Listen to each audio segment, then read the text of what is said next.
இன்னைக்கு நம்ம மூவி ரிவ்யூல எந்த படத்தை பத்தி பார்க்க போறோம்னா, இது ஒரு அழகான ஷார்ட் ஃபிலிம். இந்த ஷார்ட் ஃபிலிம் பேரு மார்பென்ஸ். அதனடா மார்பென்ஸ் அப்படின்னு சொல்லிட்டு தான் நானும் ஃபர்ஸ்ட் இந்த ஷார்ட் ஃபிலிமை பார்த்தேன். இது ஏறத்தாழ வந்து ஒரு 1 இயர் ஆகுது. 1 இயர் அதுக்கு மேலேயே ஆகுதுன்னு வச்சுக்கோங்களேன். 2024ல வந்த ஒரு ஷார்ட் ஃபிலிம். ஸோ இதோட டோட்டல் டியூரேஷன்ஸ் வந்து 36 மினிட்ஸ். இதோட மைய கருத்து என்ன அப்படின்னு சொல்லி பார்த்தீங்கன்னா, பெண்களோட புகைப்படத்த வச்சு, அத மார்ஃபிங் செஞ்சு பணம் பறிக்கிற ஒரு கும்பல். அதுகிட்ட தன்னோட ஃப்ரெண்டு, தன்னோட கேர்ள் ஃப்ரெண்ட், தன்னோட வீட்ல சார்ந்த தங்கச்சிமார்கள் அப்படின்னு சொல்ட்டு, ஒவ்வொருத்தங்க வீட்ல இருக்கிற ஒவ்வொருத்தவங்களுமே மாட்டிக்கிறாங்க. ஸோ, அவங்கெல்லாம் ஒண்ணு சேர்ந்து அந்த கேங்க எப்படி கண்டுபிடிக்கிறாங்க? அதுக்கப்புறமேட்டு என்ன பண்ணாங்க? இந்த கேங் பதிலுக்கு இவங்கள என்ன பண்ணுச்சு? அப்படின்ற இந்த ஷார்ட் ஃபிலிம் தான் மார்ஃபென்ஸ். அதுதான் மார்ஃபிங் பதிலா மார்ஃபென்ஸ் அப்படின்னு வச்சிருக்காங்க.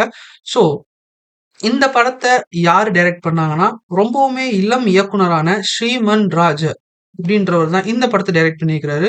ஸோ இந்த படம் எப்படி இருக்குன்னு வாங்க நம்ம வீடியோக்குள்ள போய் ஃபுல்லா பார்த்து தெரிஞ்சுக்கலாம். ஸோ இந்த படம் எப்படி உங்களுக்கு ஸ்டார்ட் ஆகும் அப்படின்னு சொல்லி பார்த்தீங்கன்னா, அந்த மார்ஃபிங் பண்ற அந்த குரூப் ஒரு இடத்துல உட்காந்து அவங்களுக்கு ஏற்பட்ட சில பல லாஸ், சில பல விஷயங்கள்னால ஒரு குறிப்பிட்ட அமௌண்ட்ட இழக்குறாங்க. ஸோ, இதெல்லாம் சார்ட் அவுட் பண்றதுக்கோசரம், அவங்களோட பெரிய ஹெட்ட பார்க்கறதுக்கோசரம், அந்த பர்ட்டிகுலர் ரீஜியன சேர்ந்த ஒரு கேங்ஸ்டர் போறாரு. அப்ப அவரு கீழ இருக்கிறவங்க கிட்ட, "நீ இந்த பொறுப்ப பார்த்துக்க" அப்படின்னு சொல்லி விட்டுட்டு போறாரு.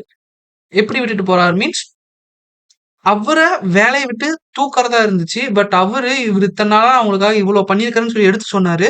அதெல்லாம் மனசுல வச்சுட்டு, "சரி ஓகே நான் வர வரைக்கும் நீ எந்த ஒரு பிரச்சனையும் பண்ணாம பார்த்துக்க" அப்படின்னு சொல்லிட்டு போறாரு. இவருக்கு துணையாவே இன்னொருத்தரையும் விட்டுட்டு போறாங்க. ஸோ இவங்கெல்லாம் சேர்ந்து அடுத்து என்ன பண்ண போறாங்க அப்படின்றது தான் இந்த கதை. இந்த இடத்துல இருந்து தான் உங்களுக்கு மெயின் ஸ்டோரியே ஸ்டார்ட் ஆகுது. அம் இந்த படத்தோடைய ஹீரோ பார்த்தீங்கன்னா, வேலை இல்லாம வேலை தேடிட்டு இருக்கிறாரு. ஸோ, அவரோட ஃப்ரெண்டும் சேர்ந்து ஒரு இடத்துல மீட் பண்றாங்க. மீட் பண்ணி பேசிட்டு இருக்கிறாங்க. ஸோ, இதெல்லாம் பேசி முடிச்சுட்டு இருக்கிறப்பயே உங்களுக்கு நெறைய பேக்கிரவுண்ட் அப்படின்னு சொல்லிட்டு மூவ் ஆயிக்கிட்டே இருக்கும். அது இந்த படத்துல முக்கியமான சீன்ஸ்கள்லாம் ஒரு பெரிய ட்விஸ்ட்டாவே அமைஞ்சிருக்கு அப்படின்னு தான் நம்ப சொல்லணும். ஸோ, ஹீரோவுக்கு அர்ஜென்ட்டா பணம் தேவைப்படுது. அத அவங்க வந்து ஹீரோயின் கிட்ட சொல்றாங்க. சொன்னாட்டி அவங்க இருந்துட்டு, "என் கூட வேலை பார்க்குற ஒருத்தர் ஆப் மூலியமா லோன் வாங்கி தராரு" அப்படின்னு சொல்லிட்டு அவர இன்ட்ரோடியூஸ் பண்றாங்க. அவரும் சரி ஓகே அப்படின்னு சொல்லி லோன் ப்ரொவைட் பண்றாரு ஆப் மூலியமா. ஸோ அப்பயே வந்து என்ன ஆயிடுதுன்னா, நம்மளோட ஃபோன்ல இருக்கிற கேலரி பெர்மிஷன்ஸ்லாம் கேக்குது அப்படின்னு சொல்லி அந்த ஹீரோயின் சொல்றதுக்கு, அந்த அ ஆப் லோன் வாங்கி தருவாருன்னு சொல்றாரு. "அதெல்லாம் பிரச்சனை இல்லம்மா. அது நம்ம குடுத்துட்டோம்னா சரியா போயிடும். நமக்கு சீக்கிரம் லோன் ப்ரோசஸ் ஆயிரும்னு" சொல்லி சொல்றாங்க. அப்பயே ஹீரோ வந்து சுதாரிச்சு ஹீரோயின்ட்ட சொல்றாங்க, "பார்த்து கொஞ்சம் சூதானமா இருந்துக்க. டேட்டாவ ஏதாச்சும் திருடிற போறான்" அப்படின்னு சொல்லிட்டு சொல்றாரு. "அதெல்லாம் ஒண்ணும் இல்ல. எமர்ஜென்சில நம்ம பார்த்துக்கலாம்" அப்படின்னு சொல்லிட்டு ஹீரோ அமைதியா இருக்காரு. இன்னொரு பக்கம் பார்த்தீங்கன்னா, அதே கிரவுண்டுக்கு பின்னாடி அவங்க மீட் பண்ணிக்கிற அந்த பார்க்குக்கு பின்னாடி, அ ஒரு பையன் ஒரு பொண்ணுகிட்ட "நான் உன்ன லவ் பண்றேன்" அப்படின்னு சொல்லிட்டு ப்ரொபோஸ் பண்றான். அதுக்கு அந்த புள்ள ரிஜெக்ட் பண்ணிர்றேன் அப்படின்னு சொல்லி சொல்லுது. இன்னொரு பக்கம் பார்த்தீங்கன்னா, ஒருத்தர் வேகமா ஓடுறாரு. இந்த 3 பேரு தான் இன்டர்லிங்க் ஆன மாரி லைக் இந்த பட்டர்ஃப்ளை எஃபெக்ட்ன்னு சொல்லுவாங்கல்ல, அது மாரி அடுத்தடுத்து வர ஸ்க்ரீன் பிளேலயும், சீன்ஸ்லயும் ஒண்ணோட ஒண்ணா கனெக்ட் ஆகி போறாங்க. டியூ டேட் முடிஞ்சதுக்கு அப்புறமேட்டு அந்த காச எப்படியாச்சும் வாங்கணும் அப்படின்னு சொல்லிட்டு அந்த காசு குடுத்தவர் வராரு. ஸோ ஹீரோயின் என்னால கட்ட முடியலங்க. ஹீரோவும் ஃபோன் எடுக்கலங்க அப்படின்ற மாரி சொல்றாங்க. அதுக்கு அந்த நபர் இருந்துகிட்டு என்ன சொல்றாரு அப்படின்னு சொல்லி பார்த்தீங்கன்னா, அம் "நீ வந்து காசு தரலன்னா பரவால்ல." அப்படிதான் சொல்லுவாரு நானும் எதிர்பார்த்தேன். வேற மாரி போகும்னு எதிர்பார்த்தேன். பட் ஆனா அவர் என்ன பண்ணாருன்னா, "நீ வந்து எனக்கு 50,000 தரணும். வாங்குன காசுக்கு பதிலா. இல்லன்னா இந்த ஃபோட்டோ எல்லாத்துக்கும் லீக் ஆயிரும்னு" சொல்லி அந்த மார்ஃப் பண்ண ஃபோட்டோவ காட்டுறாரு. ஸோ இத பார்த்துட்டு ஹீரோயின் பயந்து போய், "நான் போலீஸ் கிட்ட போறேன்" அப்படின்னதுக்கு, "நீ போலீஸ் கிட்ட போனீன்னா நான் இதெல்லாம் லீக் பண்ணிடுவேன்" அப்படின்னு சொல்லி பிளாக்மெயில் பண்றாரு. அப்ப அவர தள்ளிவுட்டு அவரோட ஃபோன வாங்கிட்டு ஓடி போயிட்டு இருக்கிற ஹீரோயின் கரெக்ட்டா ஹீரோ அந்த இடத்துல என்ட்ரி குடுக்குறாரு. என்ட்ரி குடுத்துட்டு, அப்ப நடந்த விஷயத்தெல்லாம் அவங்ககிட்ட சொல்றப்ப, ஹீரோ கோவமாயி போயி அடிக்கிறாரு. 2 பேத்துக்குள்ளாரையும் ஒரு சண்டை வருது. இதுதான் இந்த ஷார்ட் ஃபிலிமோட இன்ட்ரோல் பிளாக். ஸோ சண்டை முடிஞ்சதுக்கு அப்புறமேட்டு ஹீரோ விசாரிக்கிறாரு. அந்த காசு குடுத்தவர் வந்து சொல்றாரு, "என் பேரு திருமலைவாசன். நான் வந்து இந்த மாரி ஆப் மூலியமா எல்லாத்துக்கும் லோன் வாங்கி தரேன்னு சொல்லி அவங்களோட பிரைவசிய நான் உள்ளார புகுந்து எடுத்து ஃபோட்டோஸ் எல்லாம் மார்க் பண்ணி பணம் பறிக்கிற ஒரு ஆளு. நீ என்னைய அடிச்சிட்ட. என்னோட நண்பன் முஸ்தபா வருவான். அவன் எப்படின்னா, பொண்ணுங்கள லவ் பண்ணி, அவங்களோட ஃபோட்டோஸ் எல்லாம் மார்க் பண்ணி, அவன் அந்த மாரி காசு வாங்குற ஒரு ஆள்." அப்படின்னு சொல்லிட்டு, ஒவ்வொருத்தங்களா ரிவீல் பண்ணிட்டு இருக்கிறாங்க. இவரோட ஓனர் தாஸ் அப்படின்னு சொல்லிட்டு ஒருத்தன் இருக்கிறான். அப்படின்னு சொல்லிட்டு தான் இவங்க சொல்றாங்க. ஸோ யார்ரா முஸ்தபா? யார்ரா தாஸ்ன்னு கேட்கிறப்பயே, முஸ்தபா பின்னாடி இருந்து அடிச்சு திருமலைய வந்து கூட்டு போறாங்க. ஸோ இப்ப தாஸ் கிட்ட இருந்து இவங்கலாம் பேசிட்டு இருக்கிறப்ப, அ சொல்றாங்க, "முஸ்தபா இல்லன்னா இந்நேரத்துக்கு முடிஞ்சிருக்கும். நீ இதோட நிப்பாட்டிக்க. இதுக்கு மேல நீ எதுவும் பண்ணாத" அப்படின்னு சொல்லி சொல்றேன். ஏற்கனவே தாஸ் கூட இன்னொரு ஆள பாத்துக்க சொல்லிட்டு போனாரு. அவரு இருந்துட்டு, நம்மளோட பாஸுக்கு தேவை காசு தான். அது தாஸ் பண்ணி குடுத்தான்னா, நம்ம பண்ணி குடுத்தா என்ன? நம்ம இவர விட பிரச்சனையே இல்லாம பண்ணி குடுத்துறலாம். சுமூகமா போயிறலாம் அப்படின்னு சொல்லிட்டு அவரு பண்றாரு. "இல்ல, முடியாது." அப்படின்னு சொல்லி திருமலை கொஞ்சம் தயங்குறாரு. இன்னொரு பக்கம் முஸ்தபா இருந்துட்டு அவரோட டார்கெட்ட கம்ப்ளீட் பண்ணிட்டு காசு வாங்கிட்டு வந்துர்றாரு. உடனே இருந்துகிட்டு, "இல்ல, இல்ல திரு நீ நம்பு. அ இது வந்து சேஃப். நம்ம டக்குன்னு முடிச்சிடலாம். பாஸ நல்ல பேர் இனிமேட்டு லெஃப்ட் ஹேண்டும் கிடையாது, ரைட் ஹேண்டும் கிடையாது.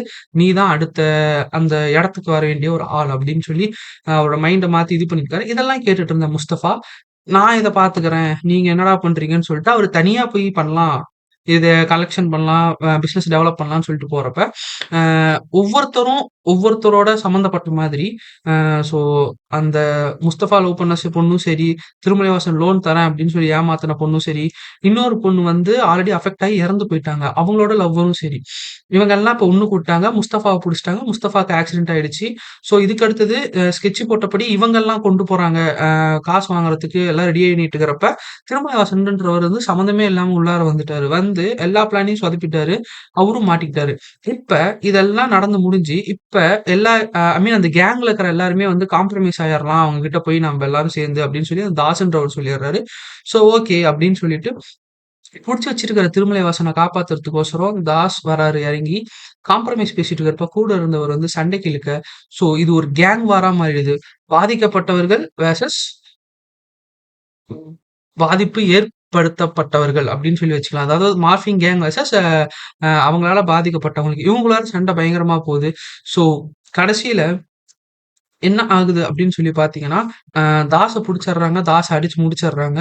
ஸோ இதோட முடிஞ்சிருச்சு அப்படின்னு சொல்லி எல்லாம் நிம்மதியா இருக்கிறப்ப, மெயினான வில்லன் உள்ளார வராரு. நடந்த விஷயத்தெல்லாம் தெரிஞ்சு கோவப்படுறாரு. கோவப்பட்டு அங்க ஆல்ரெடி ஒருத்தங்களோட தங்கச்சிய மார்க் பண்ண அதாவது முஸ்தபா லவ் பண்றேன் அப்படின்னு சொல்லி சொன்ன பொண்ணோட அண்ணனுங்கள புடிச்சு வச்சு மிரட்டுறாரு. இப்ப ஹீரோ அப்படின்ற ஹீரோக்கு கால் பண்ணி, இந்த மாரி நான் மாட்டிக்கிட்டேன் அப்படின்னு சொல்லி எல்லாம் விசாரிச்சு சொல்லிட்டு இருக்கிறப்ப, அந்த மெயினான வில்லன் வந்துட்டு கரெக்ட்டா ஹீரோவ பயந்து வந்து ஐ மீன் வேகமா அவங்கள காப்பாத்த வந்துட்டு இருக்கிறப்ப, பின்னாடியே போறாரு. பின்னாடியே போய் ஹீரோ கிட்டயே லிஃப்ட் கேட்டு ஏறி உக்காந்து, அ வந்துட்டு இருக்கிறப்ப திடீர்னு ஃபோன் வருது. கடத்தி அங்க ஹாஸ்டேஜா இருக்கிறவங்க கிட்ட இருந்து. அவன் பின்னாடி தான் இருக்கிறான். அவன் இங்க கிடையாதுன்னு சொல்றப்ப, மெயினான வில்லனோட ஃபேஸ் அப்பதான் ரிவீல் பண்றாங்க. ஸோ இதோட அப்படியே கட் பண்ணி பார்ட் 2க்கான லீட் போகுது. எப்படி போகுது அப்படின்னு சொல்லி பார்த்தீங்கன்னா, அந்த மெயின் வில்லன் தான், "உங்க அப்பாவ யாரு கொன்னான்னு தெரியுமா? நான் தான் கொன்னேன். உங்க அம்மாவும் தங்கச்சிலாம் நலமா?" அப்படின்னு சொல்லி கேட்டுட்டு சிரிக்கிறாரு. ஸோ இதுக்கப்புறமேட்டு இது எப்படி இருக்குன்னு பார்த்தீங்கன்னா, அந்த மெயின் வில்லன் இருந்துட்டு மும்பைல இருக்கிற அவரோட பார்ட்னர், கேரளா பார்ட்னர்ன்னு சொல்லிட்டு ஸ்டேட்ல இருக்கிற அவரோட மத்த பார்ட்னர்ஸ் எல்லாத்துக்குமே கால் பண்ணி, ஒரு யுத்தத்துக்கு தயார் பண்ற மாரி தயார் பண்றாங்க. இன்னொரு பக்கம் ஹீரோ இத எப்படி கவுண்டர் ஆக்க போறாரு? எப்படி இத வந்து சமாளிச்சு இவங்க இத ஒழிக்க போறாங்க? அப்படின்றது தான் பார்ட் 2. ஸோ இந்த ஷார்ட் ஃபிலிமோட மிகப்பெரிய அட்வான்டேஜ் என்ன அப்படின்னு சொல்லி பார்த்தீங்கன்னா, எடிட்டிங் சொல்லுவேன். 2வது வந்து கேமரா ஒர்க்கும் சூப்பராவே பண்ணியிருந்தாங்க. இந்த படத்துல வர ஃபைட் சீன்ஸ் ஆகட்டும், படத்துக்கு யூஸ் பண்ண பிஜிஎம்ஸ் ஆகட்டும், எல்லாமே ஆப்ட்டா இருந்துச்சு. ஸ்க்ரீன் பிளே தான் இருக்கிறதுலே பெஸ்ட் ஒர்க் அப்படின்னு நம்ம சொல்லணும். ஏன்னா, அ பட்டர்ஃப்ளை எஃபெக்ட்ஸ் மாரி அவங்க வச்சிருக்கிறதுனால, ஒண்ணோட ஒண்ணு தொடர்பு வருது. இப்ப இந்த சீன்ல இவன் அங்க பின்னாடி ஒருத்தன் சும்மா ஓடிட்டு இருக்கிறான்னா, அவன் எதுக்கு ஓடுறான் அப்படின்னு சொல்லிட்டு, பிரசன்ட்ல இங்க நடந்துட்டு இருக்கிற ஒரு விஷயத்தோட லிங்க் பண்ணி அழகா காமிச்சிருக்கிறாங்கன்னே சொல்லணும். அ ஓவராலா இந்த ஷார்ட் ஃபிலிம் வந்து இவங்களோட பெஸ்ட் ஒர்க் அப்படின்னே சொல்லி சொல்லலாம். அம் நான் வந்து இதுக்கு 5 அவுட் ஆஃப் 5 சொல்லுவேன். ஏன்னா, இந்த டைம்ல இருக்கிற பட்ஜெட்ட வச்சு, இவ்ளோ அழகான ஒரு ஷார்ட் ஃபிலிம் அழகா பிரசன்ட் பண்ணியிருக்கிறதே பெரிய விஷயமே சொல்லலாம். So hats off to the team. அ ஸ்ரீமான் ராஜ்ன்னு நெனைக்கிறேன் டைரக்டர் நேமு. அ தப்பா சொல்லியிருந்தா மன்னிச்சிடுங்க. ஸோ அவரோட ஒர்க்குமே அதுல சூப்பரா இருந்துச்சு. ரைட்டிங், டயலாக்ஸ் எல்லாமே நல்லா இருந்துச்சு. ஒவ்வொருத்தரும் அவங்கவங்களுக்கு குடுத்திருக்கிற அந்த கேரக்டர பயங்கரமா பண்ணியிருந்தாங்க. ஸோ இந்த மாரி இன்னும் நெறைய ஷார்ட் ஃபிலிம்ஸ் பத்தின ரிவ்யூ நம்ம சேனல்ல இனிமேட்டு கன்டினியூஸா வரும். இதெல்லாமே வந்து ஒரு வகையான அன்ஹிடன் ஜெம்ஸ் அப்டின்னே சொல்லலாம். ஸோ இந்த ஷார்ட் ஃபிலிமோட ஃபுல் லிங்க் கீழ குடுக்குறேன். ரிலேட்டட் வீடியோஸ்லயும் தரேன். உங்களுக்கு வந்து லிங்க்காவுமே நான் கமெண்ட்ஸ்லயும் பின் பண்ணி வைக்கிறேன். டிஸ்கிரிப்ஷன்லயும் குடுக்குறேன். ஸோ டைம் இருந்தா மறக்காம இந்த ஷார்ட் ஃபிலிம பாருங்க. ரொம்பவுமே சூப்பரா இருக்குது. நல்ல ஒரு கருத்துள்ள ஷார்ட் ஃபிலிம். ஸோ, நீங்க இந்த மாரி வேற ஏதாச்சும் ஒரு ஷார்ட் ஃபிலிம் இருந்து, அத பத்தின ரிவ்யூ இல்ல எக்ஸ்ப்ளனேஷன்ஸ் வீடியோஸ் போடணும்னாலுமே கீழ கமெண்ட்ஸ்ல சொல்லுங்க. லிங்க்கும் குடுங்க. நான் வந்து அத பார்த்து கண்டிப்பா சொல்றேன். ஸோ, அடுத்த ஷோல சந்திக்கலாம். மறக்காம நம்ம சேனல சப்ஸ்கிரைப் பண்ணுங்க. நம்ம ஷார்ட் ஃபிலிமையும் பார்த்துட்டு சப்போர்ட் பண்ணுங்க. Thank you.